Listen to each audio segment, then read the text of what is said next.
Assalamualaikum warahmatullahi wabarakatuh.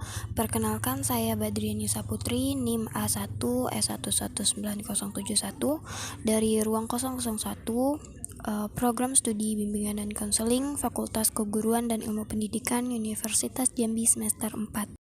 Video ini merupakan hasil wawancara saya dengan salah satu warga di sekitar lingkungan saya, pembahasan mengenai perekonomian. Untuk memenuhi tugas mata kuliah evaluasi pengajaran dengan dosen pengampu Bapak Ruli Andiaksa SPD MPD. Langsung saja berikut hasil wawancaranya. Baiklah, di sini saya akan mewawancarai salah satu warga yang ada di lingkungan sekitar saya mengenai perekonomiannya. Langsung saja, Assalamualaikum Mbak. Waalaikumsalam. Maaf ya mengganggu waktunya sebentar Mbak. Perkenalkan, saya Badriani Saputri, mahasiswa bimbingan konseling Universitas Jambi. Saya mau mewawancarai Mbaknya, boleh? Ya, boleh. Boleh memperkenalkan dirinya dulu Mbak? Nama saya Mita, usia saya 25, asal dari seberang kota Jambi. Status saya belum menikah. Oke, langsung saja ya Mbak, saya mewawancarainya. Nah, di masa pandemi sekarang ini, apa yang Mbak lakukan untuk memenuhi kebutuhan hidup sehari-harinya? Ya, seperti yang kita ketahui, masa pandemi sekarang kan susah ya mencari pekerjaan. Banyak tempat yang tutup atau dilarang beroperasi kan. Jadi, untuk memenuhi kebutuhan hidup saya sehari-hari sekarang ini, saya mencari pemasukan perekonomian dari berjualan. Kalau boleh saya tahu, jualannya jualan apa saja nih Mbak?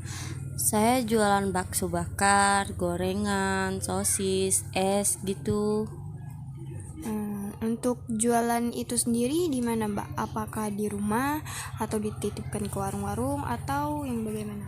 Ya, saya jualannya di rumah. Lingkungan sekitar sini kan banyak anak-anak kecil juga, jadi lumayan lah. Jualannya kapan saja itu?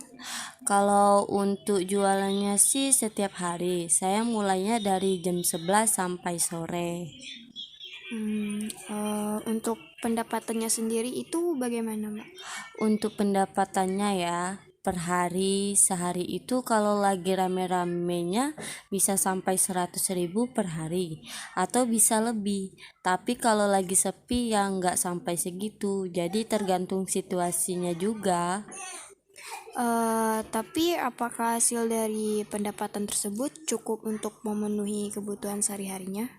Alhamdulillah cukup ya, karena kan saya belum berkeluarga, jadi cukuplah untuk kebutuhan saya sehari-hari, terus bisa bantu orang tua lah sedikit-sedikit gitu. Kalau misalnya jualannya lagi sepi, itu apa yang Mbak lakukan untuk meningkatkannya lagi? Kalau misalnya sepi pelanggan, mungkin saya akan mencoba untuk mempromosikan lewat sosial media. Karena kan zaman sekarang itu banyak orang yang bermain atau melihat-lihat di sosial media gitu. Jadi saya bisa mempromosikan jualan saya lewat media sosial seperti WA, IG, atau Facebook gitu.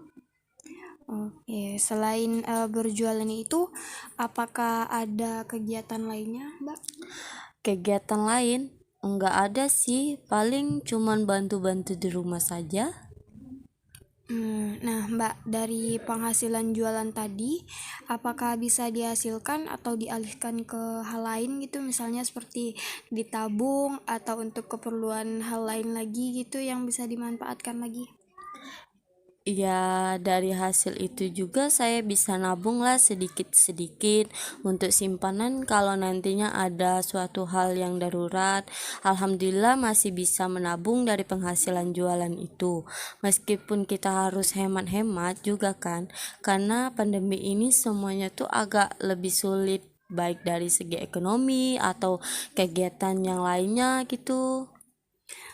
Jadi pada masa pandemi seperti ini, Mbaknya dalam masalah keuangan, alhamdulillah tercukupi lah ya gitu. Ya, alhamdulillah saya masih bisa bertahan lah di masa pandemi seperti ini meskipun usaha jualan kecil-kecilan seperti ini.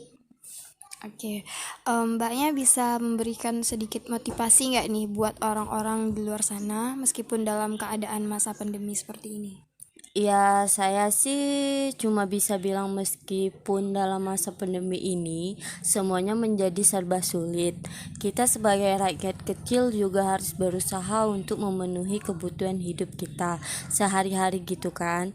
Jadi ya meskipun usahanya kecil-kecilan, asal cukup untuk memenuhi kebutuhan kehidupan dan juga usahanya yang halal gitu. Itu sih yang dapat saya sampaikan.